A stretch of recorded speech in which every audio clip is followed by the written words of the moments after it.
Hi guys, welcome to my YouTube channel BL institute Pratapgarh में हम पढ़ेंगे साइंस जो कि क्लास 10 से रिलेटेड होगी। और इसमें हम केवल वही क्वेश्चंस या वही चीज़ें नोट करेंगे या पढ़ेंगे जो पेपर में पूछे जाते हैं। बाकी अतिरिक्त चीज़ों की हमें कोई ज़रूरत है नहीं, तो हम केवल वही इम्पोर्टेंट चीज़ें पढ़ेंगे जो हमारे पेपर में पूछे जाते हैं। ठीक, तो आज हम पढ़ेंगे पहला लेसन जिसमें अभिक्रियाएं दी गई हैं। ठीक, तो देखते हैं पहले रासायनिक अभिक्रिया क्या होती है। देखो, ऐसी क्रियाएं जिनसे एक या एक से अधिक पदार्थ मिलकर या टूटकर, यानी ऐसी क्रिया जिसमें कोई पदार्थ चाहे अकेला हो या एक से ज़्यादा हो, वैसे मिलाने में एक से ज़्यादा ही मिलेंगे। जब एक से ज़्यादा पदार्थ मिलेंगे कोई नया पदार्थ बनेगा, या फिर कोई पदार्थ है वह टूट जाएगा तो 2 या 3 भागों में टूटेगा या अधिक भागों में टूटेगा। तो उसके बाद जो चीज़ें बनती हैं उसे ही हम रासायनिक अभिक्रिया कहते हैं। यानी कि जो क्रिया होती है, जिस क्रिया के द्वारा नया पदार्थ बनता है, वह क्रिया ही रासायनिक अभिक्रिया कहलाती है। ठीक, जैसे हम समझते हैं, मान लो कोई दो लोग थे। जैसे कि हम मान लेते हैं एक इंसान था ए, दूसरा था बी। ये दोनों ने क्या किया, मिल गए। कहने मतलब मान लो कोई इंसान ए था और कोई महिला बी थी। ये दोनों ने मिलकर क्या किया, शादी कर ली। तो शादी कर ली तो क्या हो गया, एक साथ हो गए तो क्या बन गया, ए बी। यानी एक महिला जो थी, पुरुष और स्त्री दोनों क्या कर लिए, शादी कर ली। जब शादी की तो क्या बन गया, दोनों एक साथ हो गए। जब एक साथ हो गए तो क्या बन गया, प्रोडक्ट नया, यानी कि ए बी बन गया।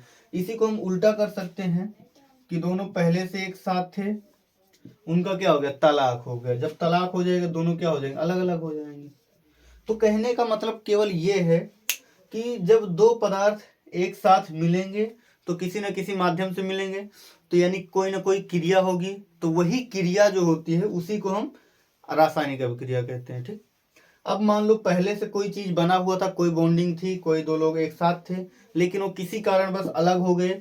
तब भी वह जो कारण रहा होगा या जो क्रिया, जिस क्रिया के द्वारा वो अलग हुए, उसी को हम रासायनिक अभिक्रिया कहते हैं। ठीक, तो बेसिक कॉन्सेप्ट यही है कि ऐसी क्रियाएं जिनसे एक या एक से अधिक पदार्थ मिलकर या टूटकर नए पदार्थ का निर्माण करते हैं, वो रासायनिक अभिक्रिया कहलाती है। ठीक, अब आगे देखते हैं। इसमें देखो, कोई भी रासायनिक अभिक्रिया होगी या कोई भी क्रिया होगी तो उसमें 3 लोगों की आवश्यकता हो। जैसे मान लेते हैं शादी करानी है, तो शादी कराने में कितने लोग की आवश्यकता होगी, 3 लोग की। पहला, खासकर लड़के लड़की, यानी लड़का होगा, लड़की होगी, और उससे रिलेटेड कुछ लोग होंगे। मान लेते पंडित। ठीक, क्योंकि पंडित का भी बहुत सारा रोल होता है। या वकील, क्योंकि कोर्ट मैरिज करेंगे तो वकील की आवश्यकता होगी। ठीक उसी प्रकार अगर शादी तुड़वानी है तब भी कौन कौन यूज होगा, लड़का, लड़की और कौन, वकील। तो इनमें तीनों का अलग अलग महत्व है। जैसे जैसे हमने जो अभिक्रिया कराई थी, ये मान लेते हैं, तो इसमें जो पहले देखो, हमें शादी करने से पहले क्या क्या चाहिए होता है। मान लेते हैं सीता थी और राम थे। इनकी क्या हुई, शादी हुई, तो क्या हो गया, सीताराम। क्या बना, सीता और राम। अब शादी किसी न किसी माध्यम से हुई होगी। ठीक, मान लेते हैं कराया किसने था, पंडित ने। तो यहां पर लिख देंगे पंडित जी। ठीक, तो सबसे पहले जरूरत किसकी पड़ी, राम और सीता की। तो जो पहले कौन आया, राम और सीता, और कौन आया, पंडित। पहले कौन है, राम और सीता और पंडित, तीनों लोग पहले आए थे। तो लेकिन काम किसका पहले होना था, यानी कि जरूरत किसकी पहले पड़ी, सीता और राम की। जब इन दोनों की, यानी कि ऐसे पदार्थ जो पहले लेंगे, यानी कि अभिक्रिया करने से जिनको हम पहले ले लेंगे, उन्हें हम बोलेंगे अभिकारक। क्या बोलेंगे, अभिकारक। और जो अभिक्रिया, यानी कि जो शादी करानी है, उस शादी को पूर्ण कौन कराएगा, पंडित लोग कराएंगे या वकील लोग कराएंगे। तो उसे हम बोलेंगे उत्प्रेरक। क्या बोलेंगे? उत्प्रेरक। अब शादी में पंडित का काम क्या होता है? केवल शादी को निपटा देना। तो उत्प्रेरक का काम सिर्फ इतना होता है कि ये जो अभिक्रिया हो रही थी इस अभिक्रिया को पूर्ण करा दे, यानी पूरा कराने के बाद उत्प्रेरक इसमें शामिल नहीं होने वाला। शामिल होने का मतलब ये खुद अपना कुछ खर्चा नहीं करने वाला, ये इन्हीं दोनों को मिला के एक नए लोग बना देंगे, यानी कि नया पदार्थ बना देगा। ठीक, तो उत्प्रेरक। और बना कौन था यहाँ पे? सीता और राम। राम और सीता या सीताराम बोल सकते हैं। तो जो इन दोनों को मिलाने के बाद जो चीज मिली वो क्या मिला? सीताराम। इसे हम बोलेंगे उत्पाद। क्या बोलेंगे? उत्पाद। तो जो हमारी डिफिनेशन होगी तो वो लिखेंगे जैसे अभिकारक में। तो अभिकारक क्या होता है?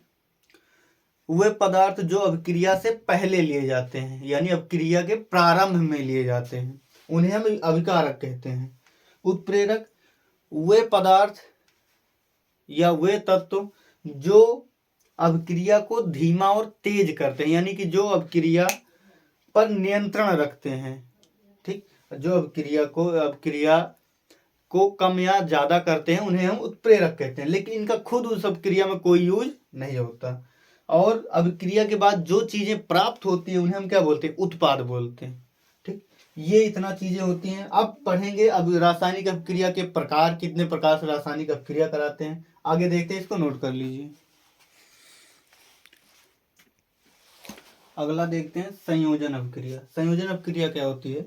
ऐसी अभिक्रिया जिसमें दो या दो से अधिक पदार्थ मिलकर एक पदार्थ का निर्माण करते हैं। देखो संयोजन जो होता है, संयोजन इसी को हम बोलते हैं योगात्मक अभिक्रिया। क्या बोलते हैं इसको? योगात्मक अभिक्रिया।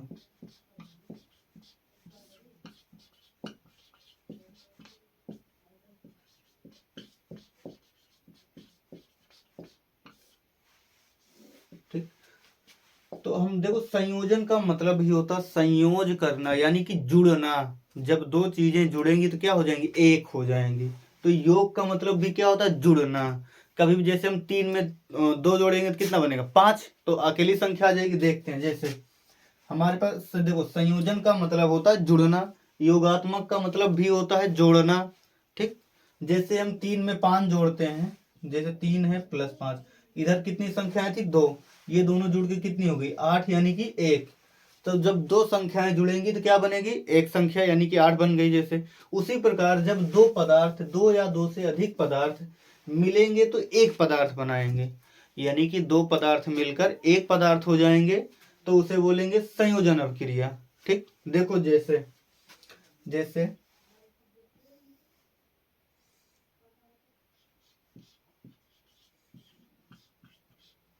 कोई राहुल नाम का लड़का था, उसने किससे शादी कर ली? सोनिया से। तो इसका नाम क्या हो गया? राहुल सोनिया। यानी कि दोनों क्या हो गए? एक साथ रहने लगे। क्या हो गया? राहुल सोनिया। तो राहुल और सोनिया दोनों, इधर कितने लोग थे? 2 लोग। दोनों मिलके क्या हो गए? एक हो गए। जब एक हो गए तो क्या बन गया? संयोजन अभिक्रिया, यानी जुड़ गए, कोई डबल नहीं बना। तो इसका रिएक्शन देखते हैं। देखो हाइड्रोजन मान लेते हैं और ये सोनिया क्या थी? क्लोरीन थी। दोनों मिलकर क्या बनाएंगे? Hydrogen chloride. तो देखो इधर कितने थे? 2। उधर मिलकर बना कितना? 1। जब 2 लोग मिलकर एक हो जाएंगे तो कौन सी अभिक्रिया कहलाएगी? संयोजन अभिक्रिया। ठीक, कौन सी अभिक्रिया? संयोजन अभिक्रिया। जब दो पदार्थ मिलकर एक नए पदार्थ का निर्माण करेंगे तो उसे हम बोलेंगे संयोजन अभिक्रिया। क्या बोलेंगे? संयोजन अभिक्रिया। ठीक, क्या बोलेंगे? संयोजन। नोट करिए।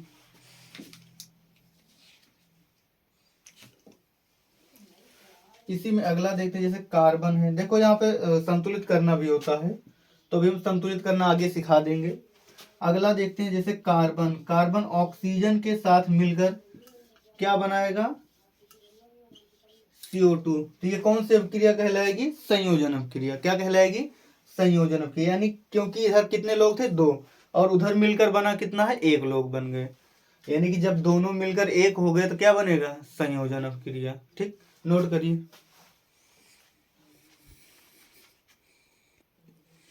अगला देखते हैं वियोजन अपक्रिया, नंबर 2 है वियोजन अपक्रिया।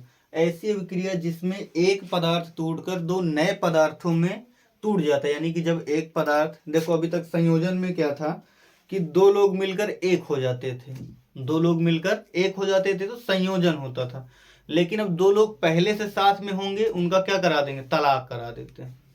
क्या करा देते हैं, तलाक, यानी अलग करवा देते हैं। जब अलग करवा देंगे तो कौन सी क्रिया हो जाएगी, वियोजन।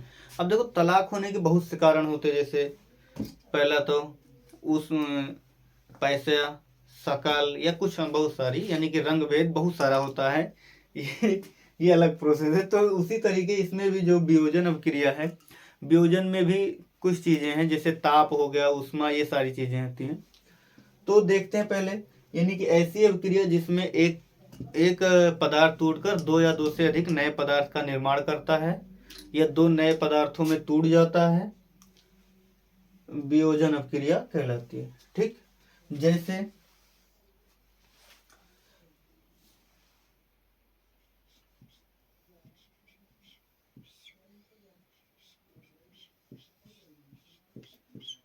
राम जी और सीता जी पहले एक थे,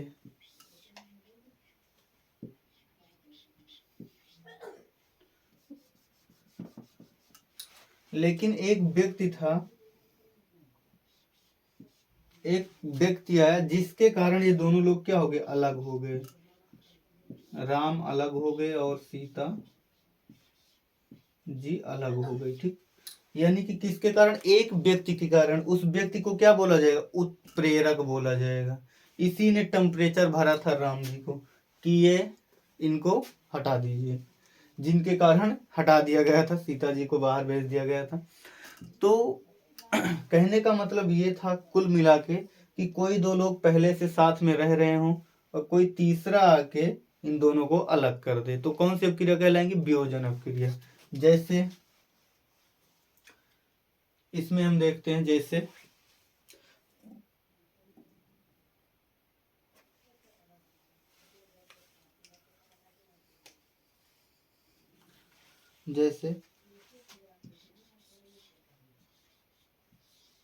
सोडियम क्लोराइड। सोडियम क्लोराइड क्या करता है, टूट जाता है, किसमें, Na प्लस Cl में। किसमें, NaCl में। Na के बगल में क्या, उस Cl के बगल में क्या लगेगा, हमेशा ही 2 लगेगा। क्या लगेगा, 2 लगेगा। हमेशा ही Na के साथ क्या लगेगा, 2। ठीक,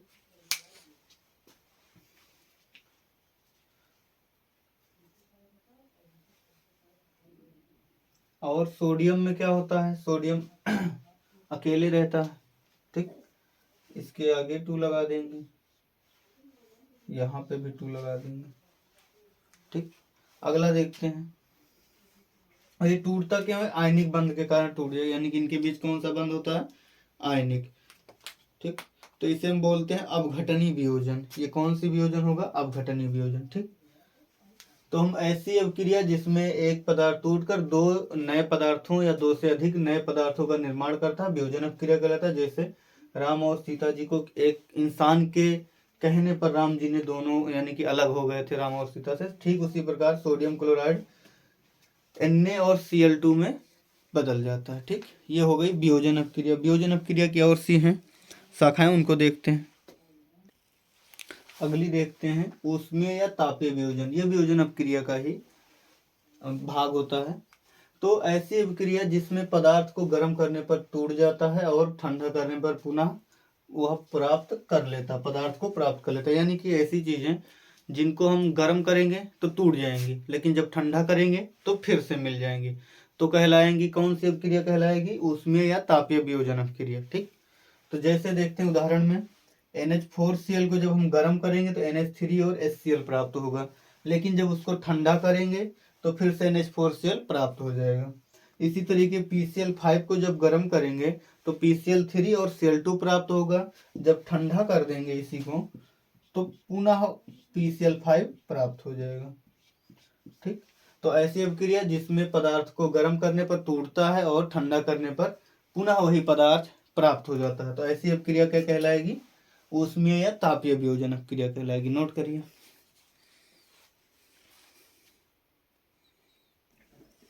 अगला देखते हैं आयनिक एवं विद्युत अपघटनीय वियोजन अपक्रिया। ठीक, तो जब विद्युत संयोजन यौगिकों को, यानी जब विद्युत संयोजक यौगिकों को हम घोल देते हैं, चाहे पानी में मान लेते हैं कुछ, यानी कि ऐसे पदार्थ जिनको घोलने पर धनायन और ऋणायन यानी प्लस वाले अलग हो जाते हैं और माइनस वाले अलग हो जाते हैं, जिनको हम घोलते हैं और प्लस वाले अलग और माइनस वाले अलग हो जाते हैं, उन्हें हम क्या बोलते हैं? ऐसी अपक्रिया को क्या कहते हैं? अब विद्युत या फिर विद्युत अपघटनीय या फिर आयनिक अपक्रिया। यानी कि जब विद्युत संयोजक यौगिकों को जल में घोला जाता है तब उनके धनायन और ऋणायन अलग अलग हो जाते हैं, टूट जाते हैं, यानी कि वो धनायन और ऋणायन में टूट जाते हैं। तो ऐसी अपक्रिया को क्या कहेंगे? वियोजन, आयनिक वियोजन या विद्युत अपघटनीय अपक्रिया। ठीक, अब देखते हैं इसमें जो Na होता है यह प्लस में टूट जाएगा, यानी Na के ऊपर प्लस और Cl के ऊपर माइनस लग जाएगा। ठीक, अब इसमें देखो एक बात हमेशा याद रखना कि जब भी कोई लिखा होगा, यौगिक लिखा होगा, तो उसमें पहले वाले के ऊपर हमेशा प्लस, दूसरे वाले के ऊपर माइनस लगता है। ठीक, जैसे सोडियम है पहले आया तो इसके ऊपर प्लस और Cl के बाद Cl के ऊपर माइनस, तो उसी प्रकार इसमें भी ये जब टूटेगा तो NH4 में और Cl के ऊपर माइनस और NH4 के ऊपर प्लस। ये जो एरो बना हुआ है, निशान जो है, ये दोनों तरफ को बना हुआ है, उधर को भी और इस साइड को भी।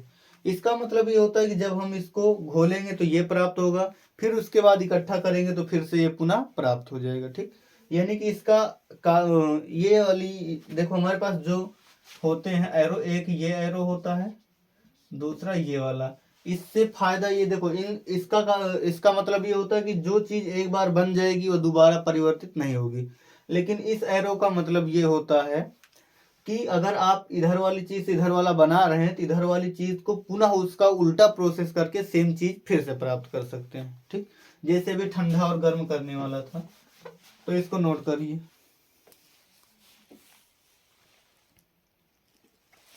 अगला है विस्थापन अपक्रिया। विस्थापन अपक्रिया क्या होती है?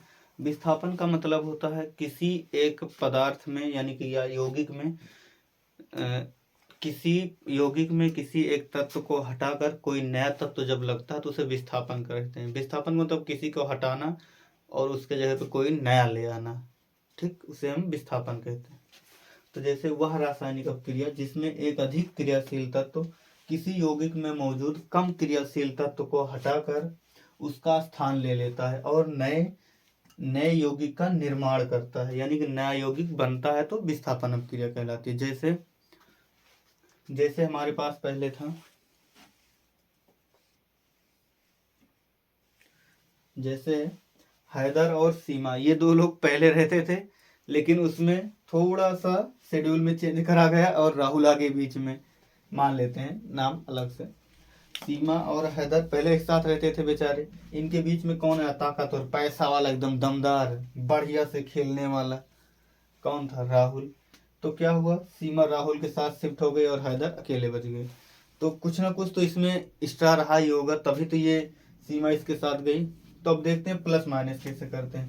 कभी भी इस तरीके के जैसे क्वेश्चन आएगा तो इसमें हमेशा पहले वाले के ऊपर प्लस और दूसरे वाले के ऊपर माइनस होता है, और यहाँ भी कौन होगा? प्लस। तो ये प्लस वाला किसके साथ चला जाएगा? माइनस वाले के साथ, और ये प्लस वाला अलग हो जाएगा। ठीक, कभी भी जो अपक्रिया में यौगिक बनेगा प्लस और माइनस से ही बनेगा। ठीक, तो प्लस वाला माइनस वाले के साथ ही रहेगा। जैसे इसमें से हम अपक्रिया करके देखते हैं।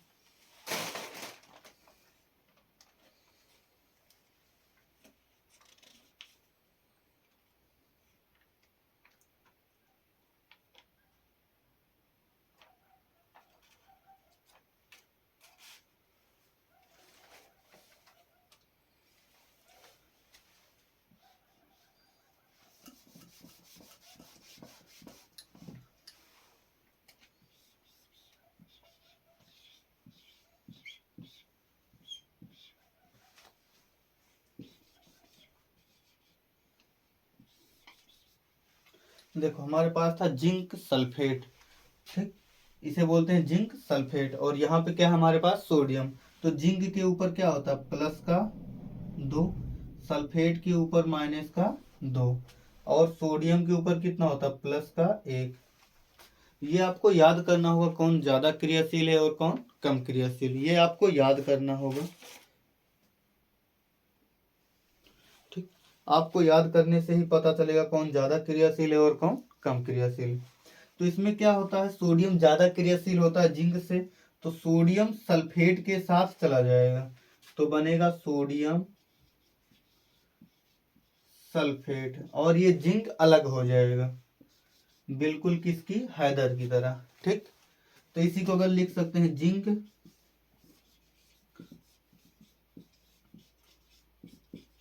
सल्फेट और सोडियम। ठीक, तो सोडियम प्लस और माइनस के साथ हो जाएगा। तो देखो इसके ऊपर प्लस का 1 है, इसके ऊपर माइनस का 2 है, तो ये 2 कहाँ चला आएगा, इसके पास 1 यहाँ पे। ठीक, ऐसे शिफ्ट हो जाएगा, नोट करिए।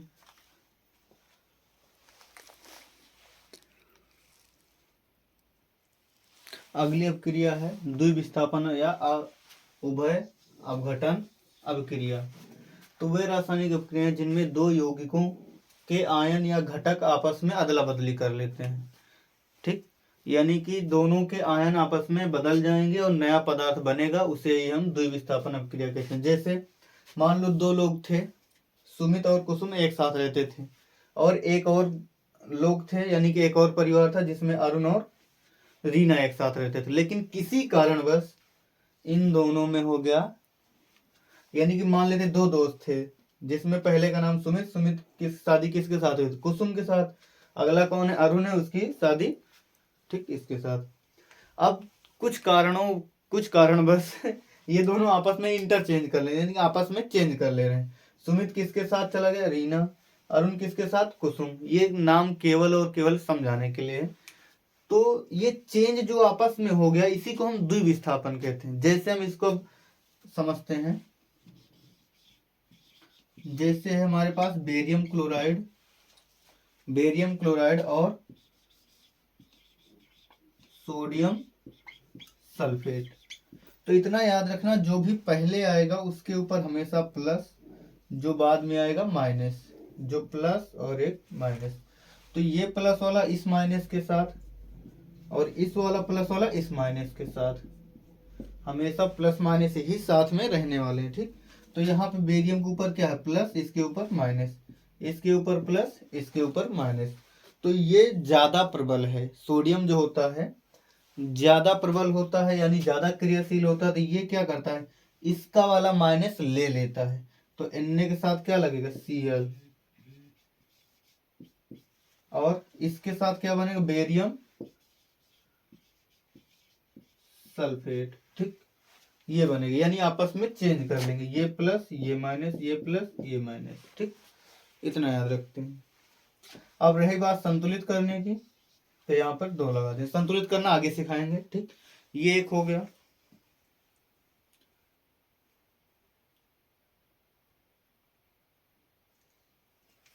अगला देखते हैं कॉपर सल्फेट और रखते हैं सोडियम हाइड्रोक्साइड को। ठीक, इसमें देखो ये प्लस ये माइनस, ये प्लस ये माइनस। अब ये ज्यादा प्रबल होता है, यानी ज्यादा क्रियाशील होता है, ये इसके माइनस वाले के साथ चला जाएगा, तो ये बनेगा Na2SO4, और ये बनेगा CuOH की होल ट्वाइस। ठीक, ये बनेगा, आप इसको नोट कर लीजिए।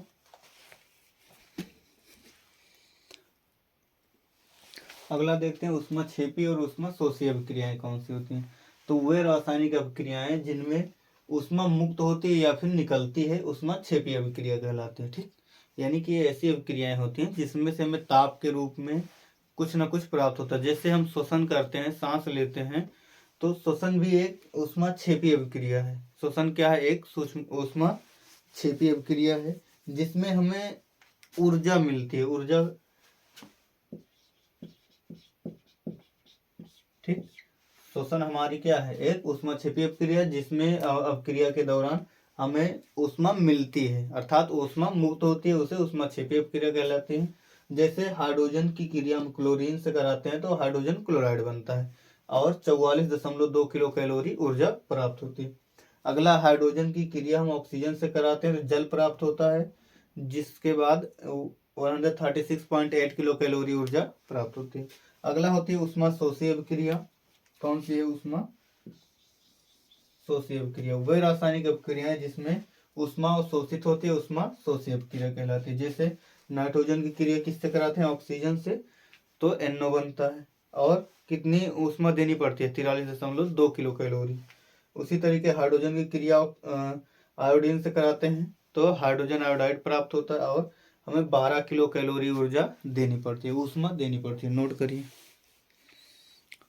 देखिए इसमें जो बीच वाले पार्ट्स हैं काट दिए गए हैं ताकि आप लोगों का टाइम वेस्ट ना हो और आसानी से मेन पार्ट्स तक पहुंचा जा सके।